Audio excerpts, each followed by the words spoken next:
Boa noite a todos. Bom estar aqui novamente, compartilhando da palavra de Deus. Antes eu gostaria, com a sua permissão, reforçar o convite para você estar nas nossas aulas às quartas-feiras. Como já dito, é muito interessante, muito curioso, em muitas informações que nós desconhecemos na maioria das vezes, e o conhecimento delas ajuda a compreender a leitura do Novo Testamento. Então, na verdade, no curso não é para enchê-lo de informações, de trazer um monte de coisa, apostila, isso e aquilo, mas muito mais proporcionar uma oportunidade, por meio dessas informações, para melhorar a sua leitura do Novo Testamento. Se você deseja conhecer melhor a palavra de Deus. Eu ouso perguntar se você deseja conhecer melhor a palavra de Deus. Sim ou não? Sim. Muito bem. Então, você é nosso convidado, participe, vai ser muito legal, muito bom. Muito bem. Eu quero compartilhar hoje um pensamento que tem, na verdade, norteado uma boa parte do nosso ministério como escola e diz respeito ao crescimento na vida cristã. Eu creio que todos aqueles que têm filhos, pequenos especialmente, e até não tão mais pequenos, desejam sempre que esses filhos cresçam. Eu sei que quando os nossos eram bebês, e hoje é um homem adulto, e já temos netos, nós gostávamos e queríamos que eles crescessem logo, porque evidentemente como crianças, como bebês, elas têm as suas dificuldades. E a gente precisava conviver com elas, não queríamos que elas crescessem. Porque é uma coisa interessante você olhar para um bebê e alguém dizer para você, o médico, por exemplo, olha, ele está perfeito. Mas perfeito como? Se não anda, não fala, não come sozinho, não tem dente, não tem nada. Como que é perfeito? Então, a gente queria sempre que os bebês crescessem. E eu lembro da minha infância e adolescência, eu mesmo queria crescer. Eu não via a hora de chegar aos 18 anos, tirar a carteira e poder dirigir. E fazer algumas outras coisas que são impróprias e proibidas aos menores de 18.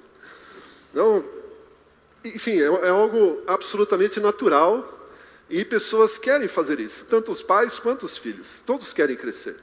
E eu não posso pensar diferente a respeito do nosso Pai Celestial, nosso Deus, que nos criou segundo a sua imagem e semelhança, e mesmo com a contaminação e a corrupção que o pecado produziu no gênero humano, Ele deu um jeito, achou uma forma, uma solução extraordinária por meio de Jesus Cristo, para nos reconciliar novamente com Ele, para nos reconectar com Ele e para usufruirmos novamente da filiação. E é claro que Ele, como Pai Celestial, Pai soberano, Deus Todo-Poderoso, deseja, talvez mais do que nós, como filhos ou pais naturais, que os filhos cresçam, Ele, como Pai Celestial, deseja que os seus filhos cresçam e alcancem a maturidade. E, na verdade, existe um fundamento básico na conexão, no relacionamento, no relacionamento com Deus, é que Ele quer nos tornar herdeiros. Ou seja, como filhos de Deus, como aqueles que estão conectados e reconciliados com Deus por meio de Jesus Cristo, existe uma herança a ser usufruída, a ser aproveitada. E, evidentemente, para chegarmos lá, nós precisamos crescer, nos tornar adultos. Assim como na nossa lei civil, uma pessoa não usufrui dos seus bens até atingir a maioridade, assim o nosso Pai também deseja e declara na palavra, enquanto você for criança, não rola, cara, não tem jeito. Então precisa crescer, precisa se tornar adulto. Então é sobre esse pensamento que eu gostaria de conversar hoje, e quero baseá-lo no texto do Antigo Testamento. Talvez você ache curioso e não consiga fazer a relação, mas eu quero mostrar isso para você. No livro de Josué, no capítulo 3, a partir do versículo 1, Josué capítulo 3, a partir do versículo 1, se você quiser acompanhar, diz o seguinte: levantou-se, pois, Josué de madrugada, e tendo ele e todos os filhos de Israel partido de Sitim, vieram até o Jordão, e pousaram ali antes que passassem. Sucedeu ao fim de 3 dias que os oficiais passaram pelo meio do arraial, e ordenaram ao povo dizendo: quando virdes a arca da aliança do Senhor vosso Deus, que os levitas sacerdotes a levam, partireis vós também do vosso lugar e a seguireis. Partireis vós também do vosso lugar e a seguireis. Contudo, haja distância de cerca de 2.000 côvados entre vós e ela. Não vos chegueis a ela, para que conheçais o caminho pelo qual pelo qual haveis de ir, visto que por tal caminho nunca passastes antes. Algumas informações aqui. Tem um slide aí que mostra uma linha de tempo que eu gostaria que fosse projetado, só para nós nos situarmos aí. Então, olhe lá. Abraão viveu mais ou menos no ano 2100 a.C.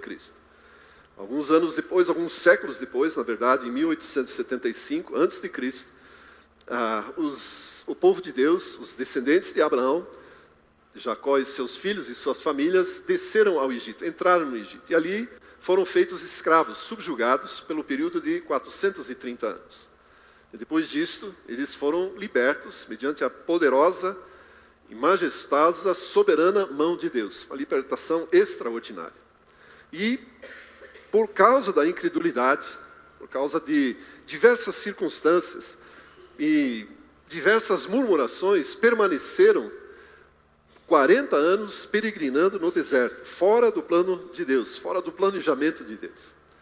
Depois dos 40 anos, uma vez encerrado esse período em que Deus os deixou propositalmente no deserto, nós temos então o contexto do livro de Josué, em que eles finalmente irão usufruir da terra prometida a Abraão em 2100. Então pensa que Deus fez uma promessa, fez com Abraão uma aliança, prometendo uma terra da qual eles poderiam usufruir. Deus a chama de terra prometida, em outros textos chama de terra que mana leite e mel. Uma terra que iria dar ao povo de Deus todas as provisões necessárias, ou seja, um lugar extraordinário para viver. E perceba que 700 anos aproximadamente foram necessários para que finalmente o povo chegasse lá e usufruísse da terra. Agora então, há uma orientação de Josué ao seu povo que estão prestes a entrar então nessa terra prometida. Obrigado. E existem aqui algumas instruções, na verdade alguns princípios que eu e você podemos aprender. Josué levou o seu povo e diz que partiram de Sitim. Então o primeiro princípio que eu quero mostrar, que eu e você precisamos aprender para usufruirmos da herança do nosso Deus, para entrarmos nessa fase de crescimento, desejarmos crescer, é sair de Sitim. Aí você vai perguntar, ok, onde fica isso? Pelo amor de Deus. Sitim é uma localidade, uma cidade, mas eu quero destacar aqui, na verdade, o significado da palavra. Sitim tem o significado de acácia. E a acácia era uma planta predominantemente do deserto. Toda torta, curtinha, era um arbusto cheio de galhos e troncos tortos. E Deus sempre usou esta referência para mostrar que era assim a natureza humana. Aqueles que cursaram conosco e estudaram conosco o tabernáculo de Moisés sabem muito bem, ou Jesus no tabernáculo, qual foi a aplicação desta madeira. Na verdade, Deus mostra por meio dessa madeira que pau que nasce torto, ao contrário do dito popular, não morre torto. Tem como endireitar e servir para abrigar a glória de Deus. Então a acácia é uma árvore predominantemente do deserto. E aqui eu quero aplicar desta maneira. Acácia significa a vida no deserto. Sitim, deixar Sitim, significa sair do deserto. Ou seja, deixar a vida do deserto para trás. É ao contrário do que talvez nós imaginemos, o deserto pelo qual Israel peregrinou, andou, caminhou por 40 anos, não é como o deserto do Saara, inóspito, seco, não tem água, não tem nada. Na verdade, para o povo de Israel, ele se tornou muito, inclusive, confortável. Porque toda a provisão, tudo o que eles precisavam, estava no deserto.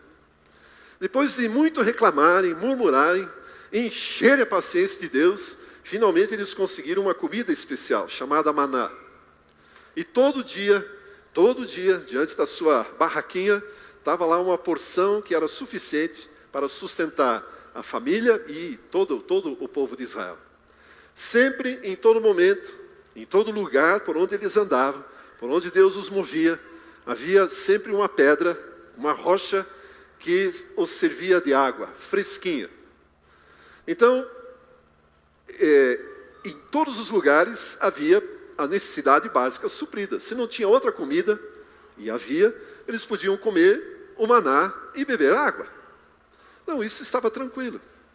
Além disso, durante o dia, a Bíblia nos conta que a nuvem, que representava a própria presença de Deus, a glória de Deus, se espalhava por todo o acampamento e protegia o povo todo, o acampamento todo do sol no deserto. E à noite se transformava como que numa coluna de nuvem, os protegendo do calor.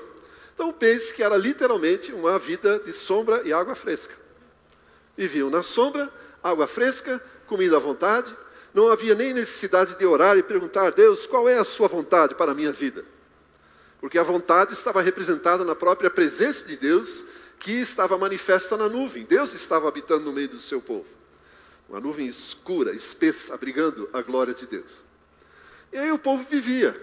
E o projeto de Deus, ao saírem do Egito, era que eles permanecessem um período no deserto, até o tabernáculo estar pronto, até eles deixarem a mentalidade de escravos para trás, que eles foram por 430 anos, por gerações de escravos, e mudar, fazer um shift na mente, na cabeça, para serem agora herdeiros de uma terra.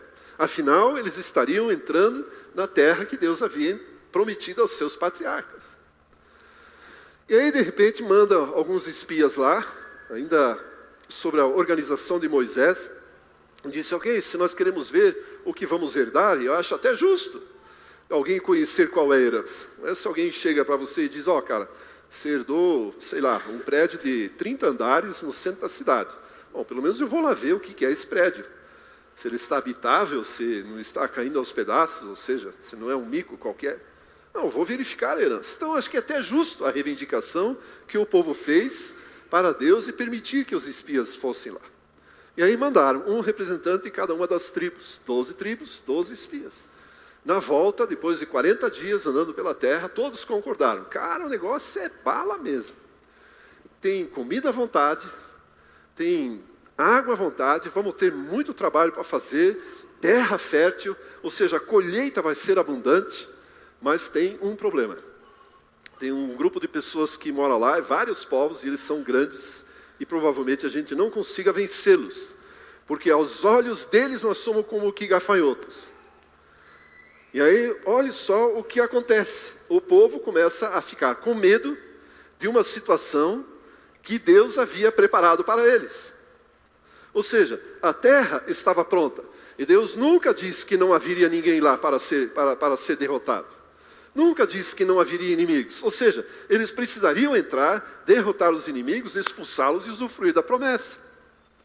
E o que aconteceu? 10 em 12. 10 dozeavos. Disse, não rola, não vai dar. Nós somos muito fracos. E evidentemente a maioria concordou então que não ia dar certo. E com isso, Deus os fez retornar ao deserto. E andaram por mais 38 anos e meio, pelo menos, até completar 40 anos. Um dia, um ano para cada dia que eles vislumbraram a terra prometida. Agora pensa, uma geração inteira que saiu do Egito escravo, com a promessa de herdar uma terra prometida e não vai entrar, simplesmente por não acreditarem que Deus seria capaz de derrotar os inimigos de lá. E aí o deserto, o pessoal começou a olhar assim, bom, não é nem tão ruim. Mesmo que sejam 40 anos, mas não é ruim. Comida à vontade, água fresca à vontade, casa sempre à vontade. A Bíblia inclusive diz que a roupa não gastava, também não tinha onde comprar. Se gastar, já era. Ou fazia nova, ou sei lá. Dá a entender a Bíblia que assim que um bebê, uma criança nascia, põe uma sandália no pé e vai viver com ela. Se torna adulto com a mesma sandália. Não gastava. E o pé, diz a Bíblia, não inchava no calçado. Isso quer dizer que a sandália crescia junto. Não sei como é. Mas vai que é assim. Ou seja, não tinha, queridos, não havia nenhuma necessidade no deserto para esse povo. Era uma vida extremamente confortável. Mas não era este lugar desejado por Deus. E nós podemos pensar que o deserto é onde muitos cristãos gostam de estar. É extremamente confortável, cômodo, todas as necessidades supridas, tem até a bênção de Deus, o cuidado de Deus, mas não é o estágio final. Não é o propósito de Deus, não é esta vontade de Deus. Eu sei que muita gente ora, inclusive eu muitas vezes orei isso. Deus, eu quero estar no centro da sua vontade, quero conhecer a sua vontade. Até que um dia Deus disse, tá bom, então venha. E qual é a vontade de Deus? Onde é o centro, bem o meio da vontade de Deus? E eu descobri que é no próprio reino de Deus. E definitivamente não é no deserto. Definitivamente não é onde eu me sinto confortável. Onde eu me sinto acomodado. Onde eu e você nos sentimos acomodados. O deserto é um lugar extremamente agradável. E nós temos aqui, por exemplo, nesse ambiente, todo o conforto. Temos toda a água fresca, toda a comidinha, tudo o que nós precisamos. Mas não é aqui que Deus nos quer. Assim como Deus não queria que o povo de Deus ficasse no deserto. Por isso a ordem é clara. Partiram de Sitim, saíram do Sitim. Saíram deste lugar de comodismo, de acomodação. E aliás, o deserto se tornou um lugar de extrema murmuração. Reclamavam de tudo. Meu Deus do céu. Chegavam num lugar, a água era salobra, amarga. Não tem água para tomar. Aí vinha Deus e resolvia. No outro lugar, não tem água. Bate na rocha e está lá a água. Não tem comida. Tem lá maná. Não tem carne, codornizes de monte, 1 metro de altura de codornizes. Pode comer. Diz a Bíblia lá que comeram até sair pelo nariz, de tanta carne que tinha. Então, tudo exagerado. Então, o deserto é o lugar onde normalmente pessoas, como o povo de Israel, reclamavam. O lugar onde nós nos sentimos acomodados, onde nos sentimos muito bem, provavelmente começaremos a resmungar e murmurar. Hoje o culto não estava tão bom. O cara hoje nem pregou direito. Veio com umas histórias do Antigo Testamento. O cara da saudação, da abertura errou. Porque não sei o quê. Murmuração, gente. Isso caracteriza pessoas que estão no deserto. Por favor, saia de Sitim. Cutuca a pessoa que está ao teu lado e diga, saia de Sitim. Não fique nesse lugar. Não fique nesse lugar. Ele é confortável, querido. Ele é confortável. Mas é um lugar de serpentes abrasadoras. É um lugar onde a proteção de Deus não existe. O povo estava sempre sujeito no deserto ao ataque de todos os inimigos relativos ao deserto. Os amalequitas e tantas outras tribos, outros povos que viviam naquela região, que viviam espinafrando, espinhando a vida do povo de Israel. Então era confortável, mas não era. Era, só que não. E aí a ordem aqui é clara. Partiram de Sitim e vieram até o Jordão. E pousaram ali antes que passassem. E aí tem todas as instruções. 3 dias depois eles deveriam passar. A arca da aliança, que representava a própria presença de Deus, a glória de Deus, iria à frente e todo o povo deveria segui-los, onde a arca fosse. Então existe para nós, para todos nós, um lugar onde Deus quer nos levar. É o que nós podemos chamar de terra prometida. Se queremos uma aplicação para os nossos dias, é o próprio reino de Deus. E o reino de Deus não fica no deserto. Ele não fica nessa mesmice, nesse comodismo, nessa acomodação. Ele fica num lugar delimitado por Deus, onde Deus se manifesta, onde as curas acontecem, onde sinais e prodígios e maravilhas são operados pelo próprio Deus, onde Ele expõe e disponibiliza a sua herança para as nossas vidas. Você pode dizer, ok, o que eu vou herdar? O que eu tenho como direito? Paulo, escrevendo aos Romanos, Romanos 14, diz que o reino de Deus não é comida e bebida. Ele até faz parte do ingrediente necessário que precisamos viver. Mas o reino de Deus é justiça, paz e alegria no Espírito Santo. Então, só esses 3 ingredientes e 3 elementos, nós já poderíamos ficar muito tempo aqui falando sobre o que isso significa. Se o reino de Deus é paz, isso significa que fora dele não há paz. Se o reino de Deus é o lugar onde Deus quer nos levar, ele é coberto de paz, aliás, envolvido de paz, e nós sempre podemos experimentar, isso significa que fora do reino não existe paz. No deserto não existe paz. É um lugar de aparente conforto, de aparente bênção de Deus, mas não é aquela paz. Essa paz, eu digo o seguinte, todos nós temos problemas, angústias, dificuldades, desafios, obstáculos a serem vencidos no nosso dia a dia. E muita gente se estressa, se esgota com esse negócio, com a dificuldade. Não consegue dormir. Eu nunca vi alguém que me diz o seguinte: perdi o sono porque Deus me acordou, aliás, porque eu estava pensando num texto bíblico. Isso não tira o sono de ninguém. O que tira os nossos sonos são problemas, dificuldades. Como vamos resolver? Quando nós estamos inseridos no reino de Deus, quando saímos do deserto e entramos na terra prometida, e eu já vou mostrar como se faz isso, nós temos a paz que só Jesus Cristo pode dar. É aquela paz que muitos de nós provavelmente já experimentaram. O problema, a dificuldade, o desafio é tão grande que nós não sabemos nem por onde resolver. E de repente a solução surge do nada. Do nada. E mesmo sem solução, de repente nós temos uma paz interior que nós não sabemos de onde vem. Isso é ministrado pelo Espírito Santo de Deus, porque fazemos parte do reino de Deus, porque somos filhos adultos, maduros de Deus. E compreendemos que se nós não temos uma solução, o nosso Deus certamente tem. E a solução, provavelmente, na maioria das vezes, é sobrenatural. Não sabemos como foi. A alegria, uma alegria genuína, não a alegria que a balada proporciona, nem a bebida, nem isso e aquilo. A alegria que vem do próprio Espírito Santo de Deus. Uma alegria que não necessariamente é manifestada em risada, ou isso e aquilo, mas uma alegria de viver, de encarar a vida.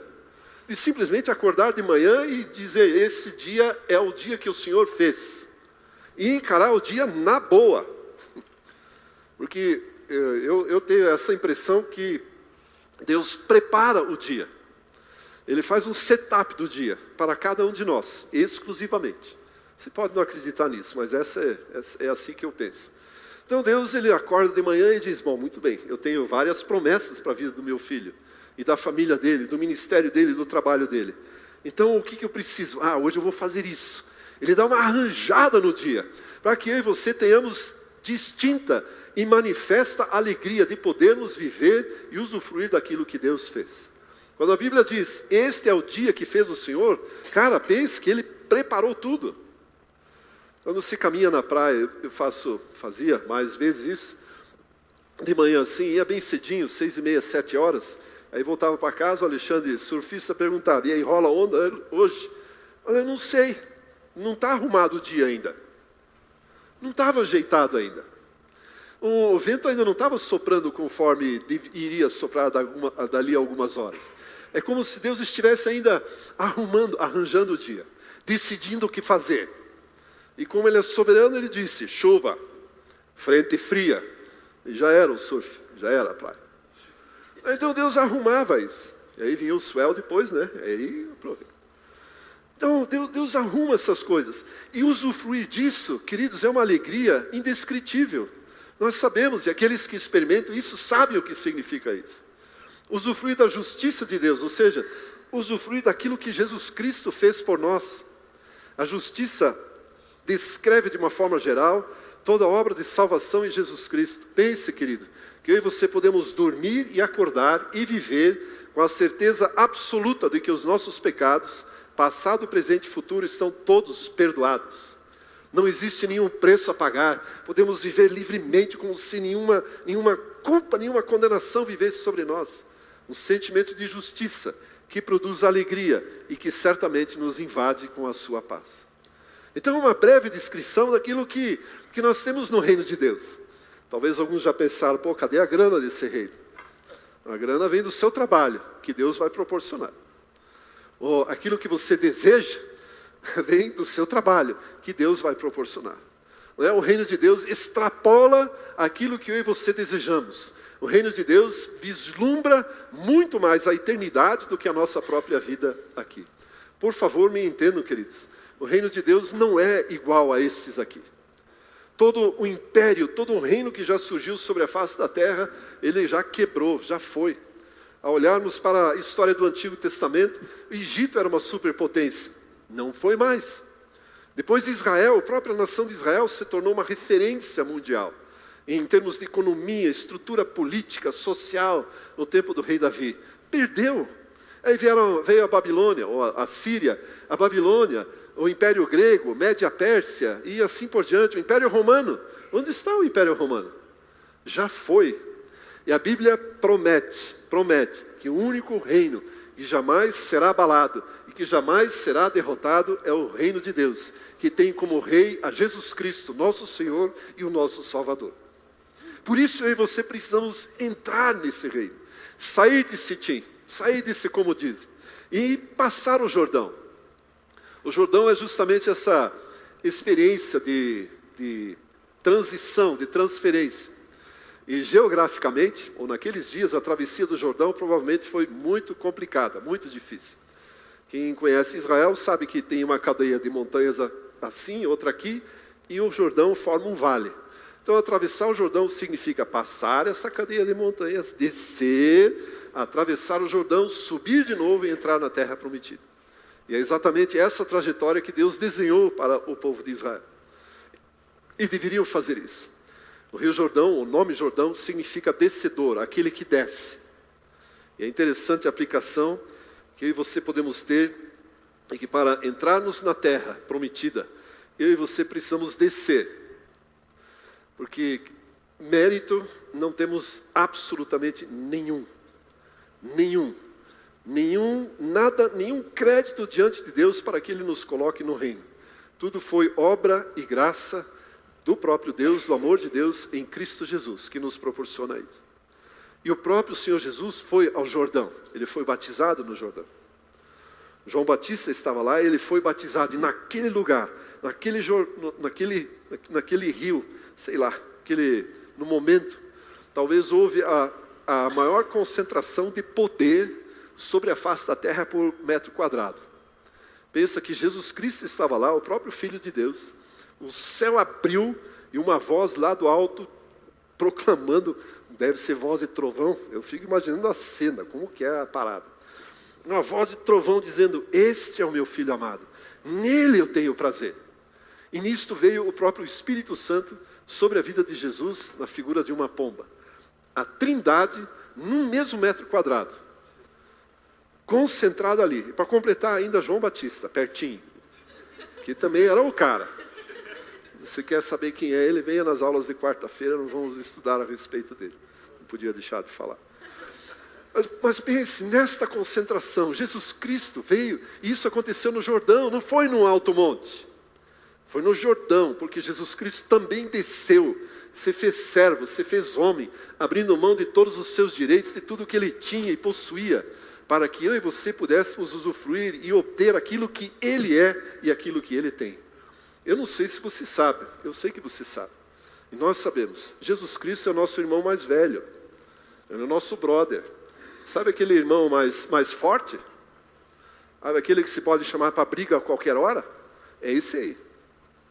A hora que não aguenta mais, chama o irmão mais velho. Além de irmão, ele é nosso Senhor, nosso Salvador, o nosso amigo, aquele que quer nos prestar ajuda e quer nos levar adiante nesse reino de Deus.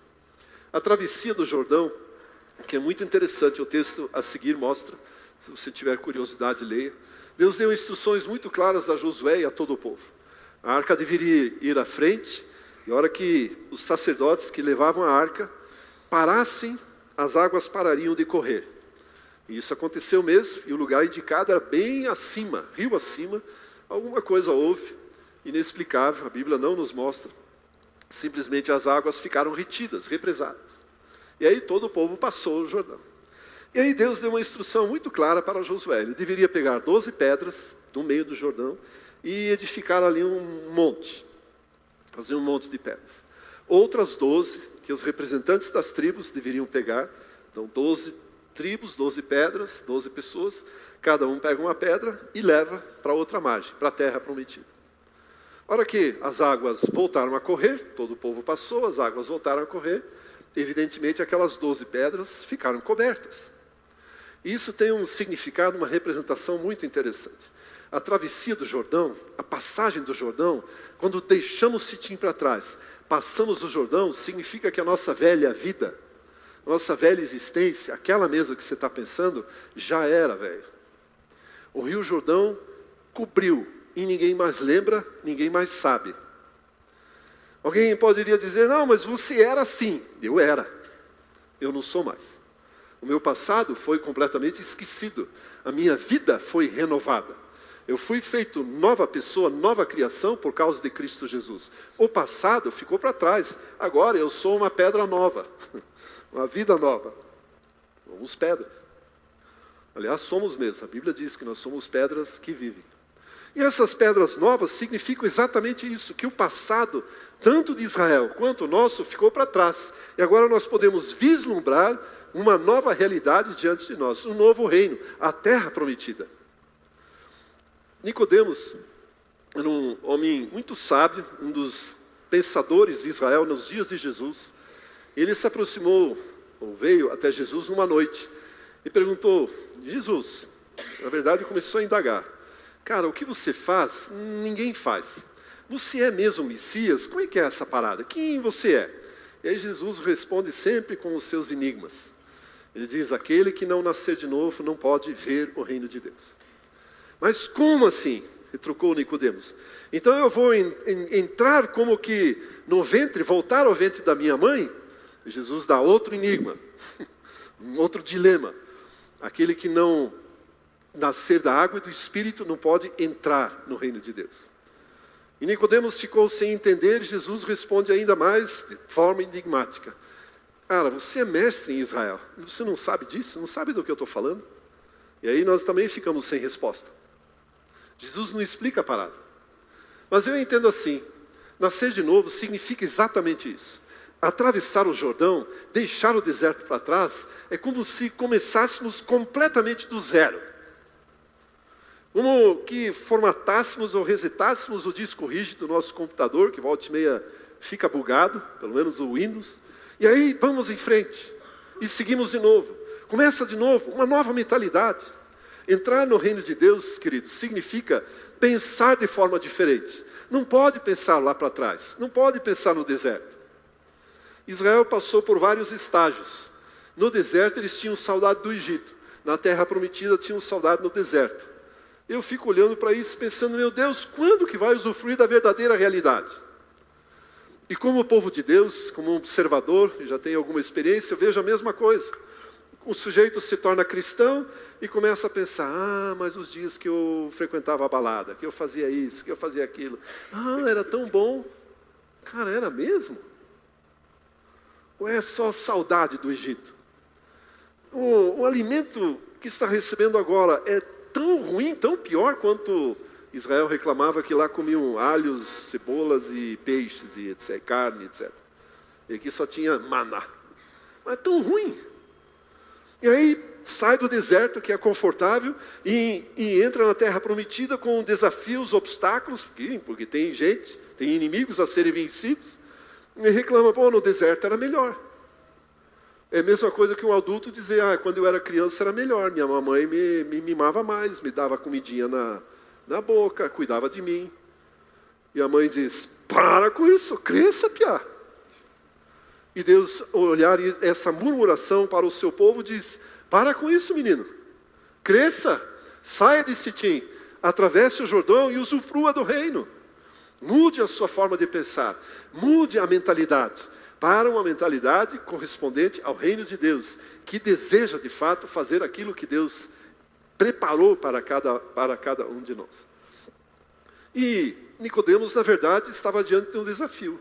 Ele precisava mudar a sua mente, estritamente e completamente judaica, para usufruir daquilo novo que Jesus Cristo estava anunciando. Uma forma completamente nova de viver. Ele diz, eu e você não usufruímos na essência do cristianismo, naquilo que Jesus efetivamente quer nos dar. E todos os milagres, e todos os sinais, de toda a vida abundante que Ele prometeu, está nas Escrituras. De toda isenção ou perda do cansaço, daquilo que cansa a nossa vida, isso faz parte do reino de Deus. E não usufruímos porque certamente, em algum momento, em algumas áreas da vida, ainda estamos no deserto, ainda estamos em Sitim. Por isso, o desafio que nós queremos lançar, e eu gostaria de deixar para você, é justamente esse. Saia de Sitim, atravesse o Jordão, entre na terra prometida. A terra prometida é abundante. Literalmente, geograficamente, manava água fresca. Queridos, eu e você seremos supridos por Deus em todos os dias da nossa vida. Com água bem fresquinha. aquela que sai da fonte, mananciais de águas vivas. Nós nunca passaremos por necessidades, nunca teremos necessidades. Nós podemos não ver cumpridos os nossos desejos, mas necessidades nós nunca passaremos. Aliás, teremos ainda em abundância. Porque a Bíblia também promete, em tudo sereis enriquecidos. Aí você já pensou, cadê a minha riqueza? Para a vossa generosidade. Paulo escreve aos Coríntios dizendo, vocês já são ricos, são riquíssimos. Já tem fé, já tem palavra, tudo aquilo que nós não pensamos que é riqueza. Já tem comunhão, já tem uma igreja, já tem uma vida em comum. Essa é uma riqueza que a Bíblia coloca à disposição no reino de Deus. Portanto, assim como Israel precisou tomar uma decisão num determinado dia, de atravessar o Jordão, de usufruir da terra prometida, e conquistá-la para o próprio Senhor Jesus Cristo. O deserto tem inimigos que vão nos derrotar, sempre. É um lugar de serpentes abrasadoras. O diabo vai nos derrotar se permanecermos no deserto. Na terra prometida, no reino de Deus, nós temos aquele que já venceu ao diabo, a Satanás e seus demônios e todas as suas armadilhas na cruz. E nós somos irmãos dele, é só chamar o irmão mais velho. Chama ele para a briga, ele vem. Chama que vem. Ou seja, é evidentemente que passaremos por dificuldades. Mas ao contrário da vida no deserto, onde estamos sujeitos à dificuldade de nos vencer, no reino de Deus nós somos mais do que vencedores. Mais do que vencedores. Vitoriosos. Eu não sei descrever mais do que vencedor. Se um time ganha uma partida de futebol, ele é vencedor. O que é mais do que vencedor? Eu não sei descrever isso, eu sei que é bom. E faz parte do reino de Deus, e eu quero para a minha vida, e desejo que da mesma forma o Senhor usufrua. Portanto, meu querido, saia de Sitim. Mais uma vez, cutuque a outra pessoa. Diga, saia de Sitim.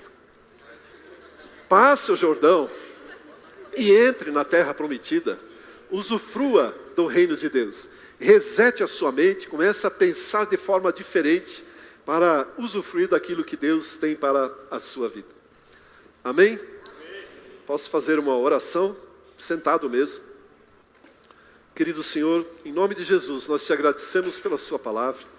Senhor, e desejamos de fato que o Senhor nos ajude, mediante a ministração do Espírito Santo de Deus, a passarmos por esse tempo.